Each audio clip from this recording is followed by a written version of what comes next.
Assalamualaikum warahmatullahi wabarakatuh. Halo sobat setia Fakta Kehidupan.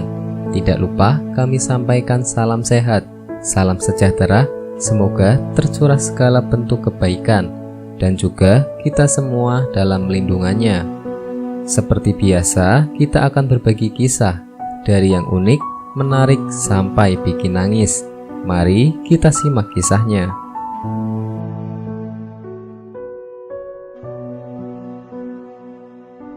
Kisah jenazah ditunggui ular di liang lahat. Ternyata semasa hidup lakukan ini. Kisah jenazah laki-laki yang ditunggui ular di liang lahat benar-benar mengejutkan jamaah rombongan haji yang mengantarnya ke kuburan.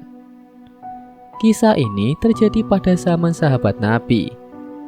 Siksa kubur benar-benar nyata dan Nabi Muhammad SAW telah mengingatkannya dalam berbagai riwayat hadis. Beliau SAW pernah bersabda, "Wahai manusia, berlindunglah kalian dari siksa atau azab kubur.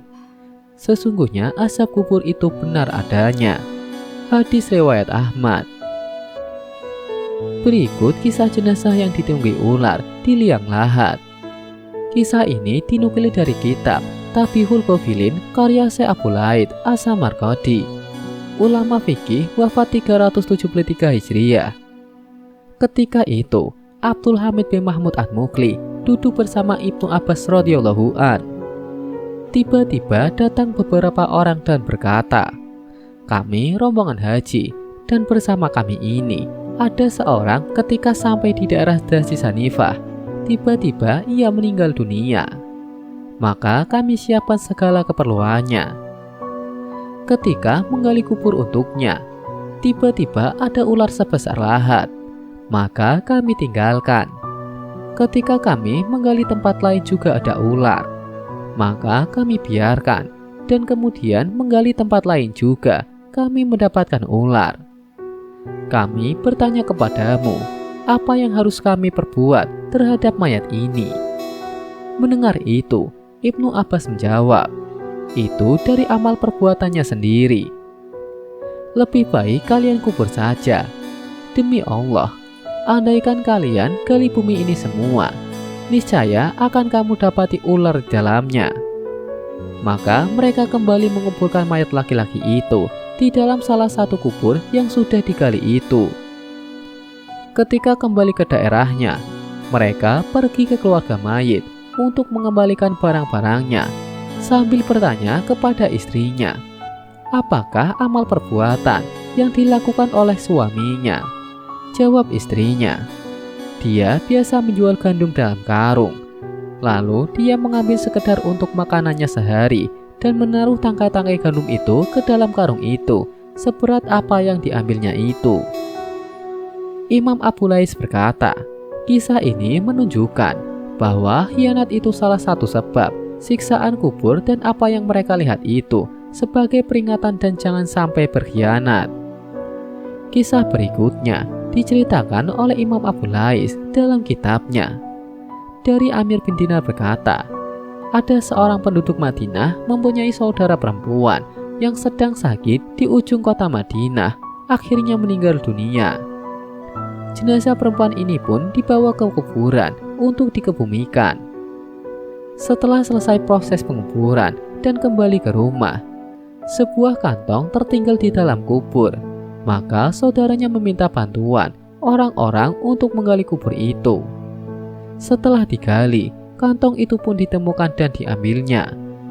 Saudara mayit itu berkata kepada orang-orang yang membantunya itu, "Tolong aku ke tepi sebentar, karena aku ingin mengetahui bagaimana keadaan saudaraku ini."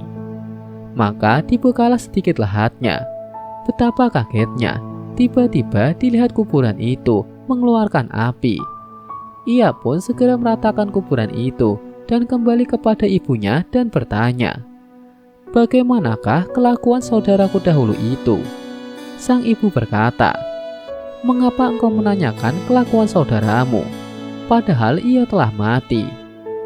Anaknya tetap meminta supaya diberitahu tentang amal perbuatan saudaranya itu.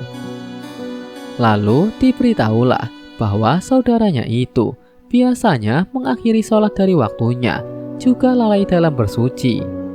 Selain itu, di waktu malam sering mengintai rumah-rumah tetangga untuk mendengarkan percakapan mereka lalu disampaikan kepada orang lain, sehingga mengadu domba atau namimah antara mereka. Nauzubillah min dzalik. Demikian sekelumit kisah nyata tentang dahsyatnya siksa kubur. Karena itu, siapa yang ingin selamat dari siksa kubur, hindarilah sifat-sifat tercela seperti berkhianat dalam menjaga amanah, namimah mengakhiri waktu sholat, lalai dalam bersuci, dan masih banyak dosa lain yang menyebabkan seseorang disiksa dalam kubur. Semoga Allah melindungi kita dari azab kubur. Dan ada keterangan menyebutkan bahwa bumi ini setiap hari berseru sampai 5 kali dengan berkata, yang pertama, hai anak Adam, Anda berjalan di atas punggungku dan kembali ke dalam perutku. Yang kedua, hai anak Adam, Anda makan berbagai macam di atas punggungku dan akan dimakan ulat di dalam perutku. Yang ketiga, hai anak Adam, Anda tertawa di atas punggungku dan akan menangis di dalam perutku.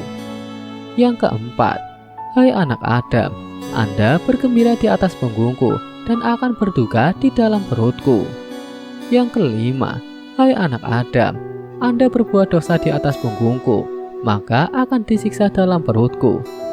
Sayyidina Utsman bin Affan radhiyallahu an, ketika berhenti di atas kubur, beliau menangis. Maka beliau ditegur sahabat lainnya, engkau jika menyebut surga dan neraka tidak menangis, tetapi kau menangis karena kubur.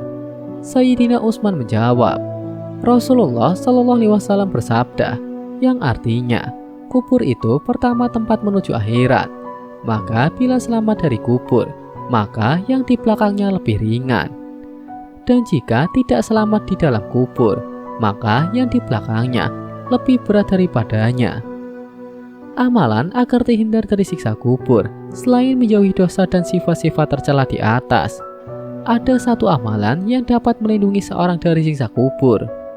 Dari Abdullah bin Mas'ud radhiyallahu an, ia berkata, barang siapa membaca Tabarakalladzi biyadihil mulk, surat Al-Mulk setiap malam, maka Allah akan menghalanginya dari siksa kubur. Kami dari masa Rasulullah Shallallahu Alaihi Wasallam menamakan surat tersebut Al-Maniyah, penghalang dari siksa kubur. Dia adalah salah satu surat di dalam kitabullah.